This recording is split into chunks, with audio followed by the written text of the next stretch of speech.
Another day of EPL Season 20 in the books, and that means we are one day closer to crowning a champion. Today we went through our second round playoff matchups. Leading the way, we had MiBR continuing their impressive run at EPL by taking down Heroic, Eternal Fire taking down the Mongolz, Team Spirit easily securing their rematch against Na'Vi by taking out Imperial, and then we ended the day with the NA grudge match, Team Liquid running over Complexity in their matchup.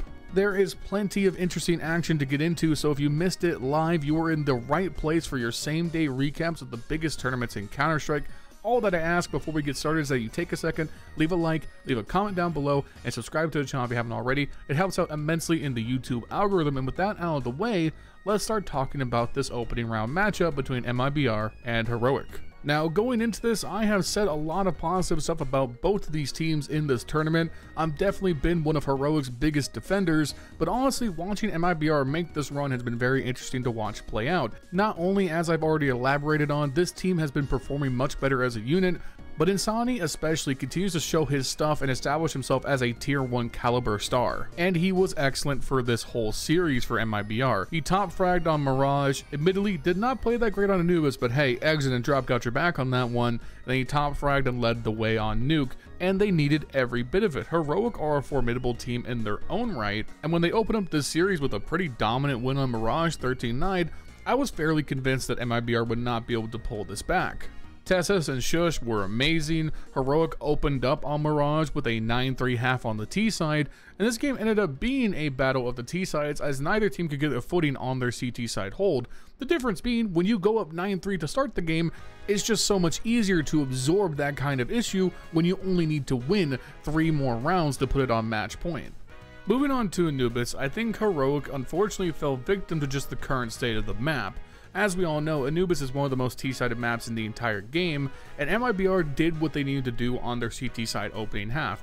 They got 4 rounds. They managed to stem the bleeding just enough that they had enough rounds for when they swapped to the second half, they knew that they could actually make a comeback. Anubis plays a lot like an inverted nuke from the olden days, where it's just not that uncommon to see 8-4, 9-3 scorelines on the first half turn into reverse sweeps on the second because you can't defend yourself on the weaker side. And despite Shush putting in a great performance on the map with 24 kills, a 1.5 rating, 99 ADR, MiBR managed to run off a 9-2 second half to steal the victory 13-10. And again, that sucks because one of the few rounds Heroic did win on their CT side was this ridiculous clutch by Shush late in the game. Extra shout out to Exit and Drop though, because they held it down and played very good while their usual stars Safe and Insani struggled on this map. And with that, we're moving to the nuke closer.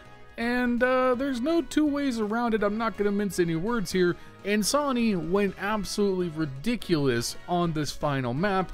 He had an 18 kill opening T-side half where MiBR would take a 9-3 commanding lead. Heroic couldn't defend anything to save their lives, they were barely able to save anything at all, and most of the times Insani or Safe would take space, take 2 kills, and Heroic would have to run away and concede the round. There was absolutely nothing the Heroic defense could do to stop this overwhelming force by MiBR. It wasn't even like MiBR were running that great of tactics or anything that complicated, they were just taking space, clicking heads, and running them over.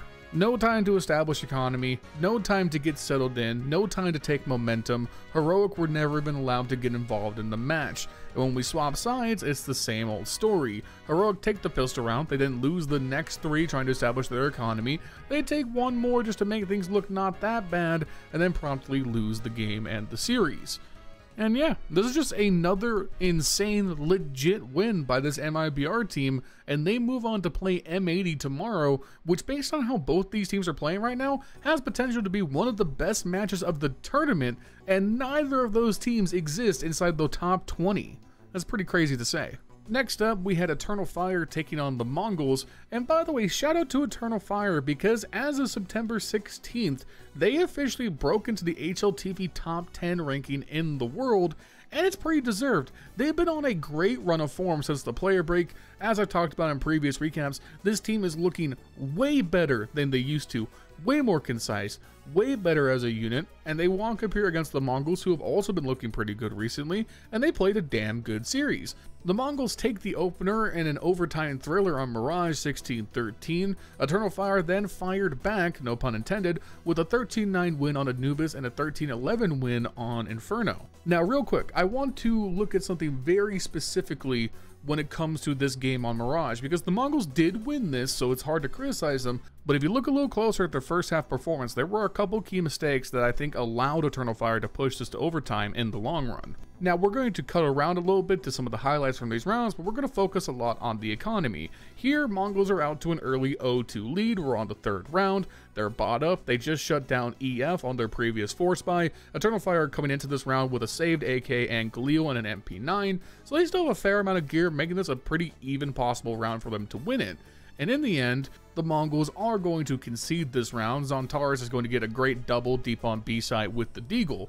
And now, the Mongolz are in a little bit of a pickle. Their economy's pretty wrecked, but they know that Eternal Fire's is not much better. So in a lot of situations, it makes sense to force buy, pistol armor, whatever you can to try and snake this round back. When you consider that the Mongolz are a pretty confident Mirage team, I think it makes even more sense. So in the next round, they're going to buy up, they're going to go for it, all in on the force buy, and it's not going to work out.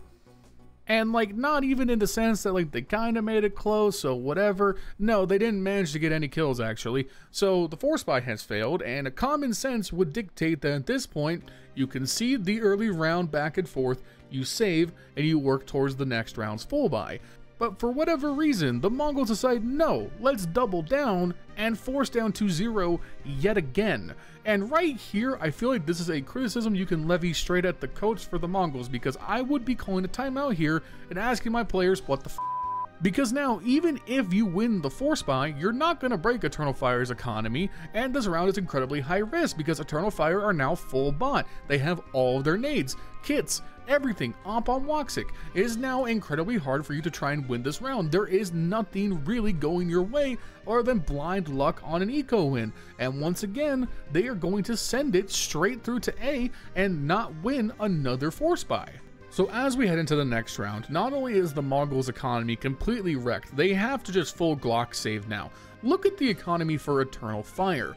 They have 2 players over 10k, another one very close, and the other 2 players with the worst set economy are still over 5k.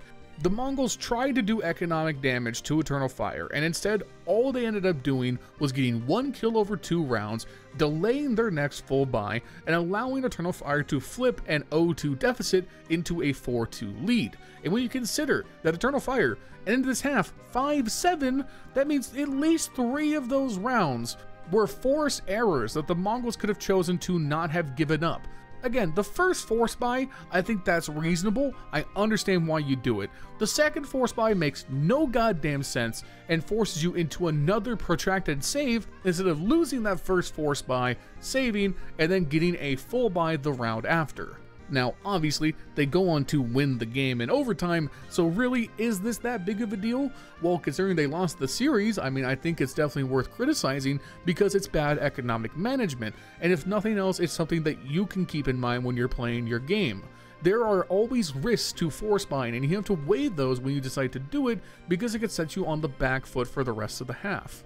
Moving on to Anubis, it was definitely another close game, but what it boiled down to was Eternal Fire were simply operating a better overall system, they were better coordinated on their CT side, and then you had the benefit of Zontaris just being the best player in the server throughout this series. He is an absolute animal, and frankly, if you're a new player and you are looking for somebody to go watch their POVs and learn like what the idealized rifler is, I would pick Zontaris. He pretty much has no mechanical faults. He knows how to take space on the CT side or when to play back, he's explosive on the T side, he's good with his pistols. Like, this dude is just the consummate professional and one of the best riflers in the world, and for a long time he's been the only reason that Eternal Fire were involved in any of their series. And now, like we've gone into, the team is playing better. You have Volcadia being a better anchor, Kalik stepping up, Major still calling good strats, and even here on Anubis, even though Woxic had an awful game, they were able to still work their system and play very solid CT rounds down the second half that allowed them to hold out and take the victory. And lastly, on Inferno, I think what impressed me from both teams is that they both played excellent T-sides. They were both great on their respective halves at taking space, eliminating banana control from the CTs, and then most of all, the way they executed onto the A side several times. Like here on round 8 from the Mongolz, where they slowly work up towards mid, they waste some time, draw out some utility from Eternal Fire, and then off the back of a missed shot from Woxic, 910 is just going to instantly take that space towards Arch and Library. Meanwhile, his teammates are going to work around lane side, they're going to take the apartment's control. Wakadia is going to find himself pinched off from Library. He's going to be able to take the pick on Senzu, but Blitz finds the immediate trade on Calyx. 910 swings around from Arch and picks off Wakadia on the reload, allowing them to get the site. And in the post plan, yeah, Major cleans up Blitz with a timely grenade, but then 910 is going to go to work from the balcony, finding all 3 remaining kills to lock down the post plant. And then we flash ahead to round 22, where Eternal Fire are basically attempting the same A execute. They have the space towards Arch, they're getting ready to go up lane. Mongolz have positioned themselves with Mazzino with the MP9 on balcony, and Senzu with the rifle on A site, who eventually moves up towards the graveyard. And as Zantares rounds the corner, his angle checking is perfect. He then gets some great spray control onto Senzu for the first pick. Mazzino takes the comebacker with the MP9, but Zantares swings for the immediate trade, powers through onto site for the third and the site control. Just perfect entering from Zantares. He checks all of his angles, he plays off his teammates perfectly, blows up the site, secures the round for his teammates right away. In the end, the Mongolz could not fend off the Eternal Fire attack. Eternal Fire take the map and the series 2-1 and advance through to the quarterfinals. Apologies if you hear any munching and crunching in the background during this next section. My dogs are eating and they gotta eat, so I'm gonna record while they do so. Our third game of the day saw Imperial take on Team Spirit, and credit to Imperial because I really thought this series was going to be way more one-sided than it ended up being. They pushed Spirit to overtime on Nuke. Spirit did end up winning it in the end 16-13, and then things kind of returned to how we expected it with a 13-3 stomp on Dust 2 out of Team Spirit. Listen, credit to Imperial because I think they played a very good Nuke. There is unfortunately just a question of caliber at the end of the day, and Team Spirit are one of the very best teams in the world, and Imperial, as much as they are on the up and up, really aren't built to deal with what Spirit are doing. They still gave it a hell of an effort, like I said though, like Descenti here early on a Nuke with this crazy 1v3 win, but at the end of the day, Donk and Shiro were having great games, and that was the difference maker across this entire series. Again, I don't think there are any negative takeaways for Imperial here. They just ran into a better team, and sometimes that's just what it is.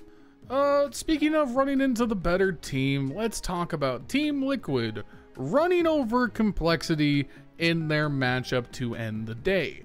Now, listen, obviously, we all know what I'm about at this point. Complexity, Raw, Eagles, Guns, America.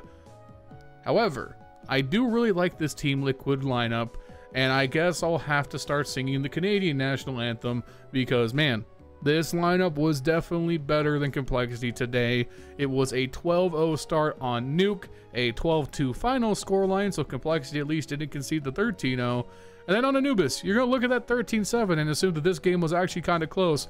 But if you went and watched the game, it really wasn't. I mean, I don't have to tell you guys how disrespectful this Nuke was, right?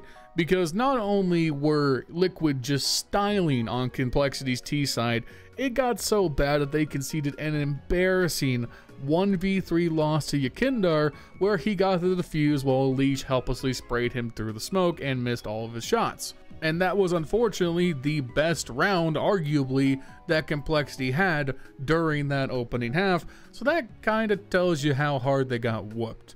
Elsewhere, Ultimate was on a stunner for this entire series. He ends this with 40 kills, 19 deaths, 112 ADR, and a 1.79 rating over 2 maps.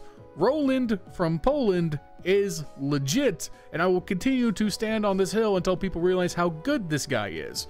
And listen, credit to Dust over on Twitter who did some amazing research. Not only is Ultimate very good with the op in his hands, he's arguably the most aggressive opper in the world, and it's working.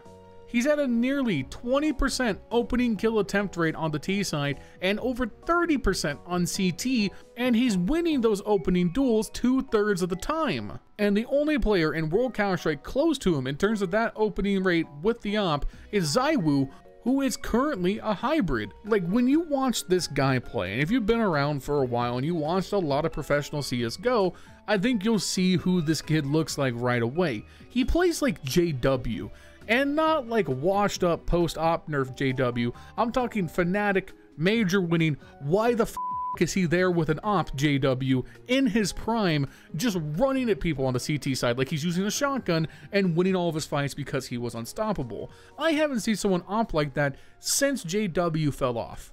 Dude's a monster, and for whatever reason he hasn't hit like a rookie slump yet, and so far he keeps proving everybody wrong that he deserves to play in tier 1 and that he can be a star on this Liquid roster. For Complexity, it is what it is. GG, we run it back, ball up top. Whatever other cope you might could say, Liquid were just a better team, and they showed it in the server today. And there you have it. That is all for today. Next up, we are getting into the nitty-gritty stuff. The quarterfinals are upon us. We are now 2 games a day until this tournament concludes on Sunday, which means we can take some time and go a little bit more in depth along the way. So make sure you guys like, comment, subscribe, stay up to date on the channel for all that coming your way. These videos are powered by Advanced.gg. If you check the link in the description down below and browse any of their excellent products and decide to make a purchase, you can use my code LIONS10 at checkout for 10% off, and it lets them know I sent you their way. Thank you to Advanced.gg. Shout out to our channel members, Justin, Jesse, Furley, Bubblesj, Dr. Cocktor, and our newest member, Milan Berta. If you want to become a channel member, you can check the link in the description. For $5 a month, you can support me directly in what we do here. It helps out immensely, but if you can't do it, your viewership is always good enough for me. While you're there, also consider following me on twitch.tv/LionHeartZ. We've been streaming Counter-Strike Sunday through Friday, 8:30 p.m. Pacific Standard Time since CS2 came out. Come on by, hang out, have some fun. Other than that, I'll see you guys tomorrow with another recap. Have a good day. Peace.